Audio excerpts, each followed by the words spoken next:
Lundi 12 mai, les Parisiens du Stade Français affrontent le déluge. Ils ne préparent pas les phases finales du top 14, mais le barrage qualificatif pour la prochaine Coupe d'Europe. Après 5 ans de galère, c'est une saison du renouveau réussi par les stadistes, un renouveau en partie provoqué par l'arrivée de Gonzalo Quesada et son fonctionnement bien particulier. La méthode Gonzalo Quesada, c'est d'abord le travail. Beaucoup de travail, des grosses journées, très tôt le matin, finir très tard le soir. Et la deuxième méthode de Gonzalo, c'est le partage, l'écoute.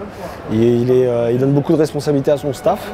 Si aujourd'hui tout le monde plébiscite sa méthode, des journalistes aux supporters, il a tout de même fallu convaincre les joueurs et surtout les plus anciens.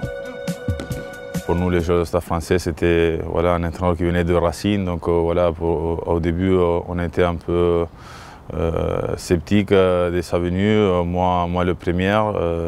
Et finalement, j'ai eu la possibilité de le connaître, de voir son fonctionnement, la façon dont il travaille. Et on est resté, moi, en première, vraiment surpris pour sa professionnalité et pour sa capacité de gérer le groupe. Un groupe que Gonzalo Quesada a réussi à sublimer cette saison pour amener le Stade Français parmi les cadors du championnat de France.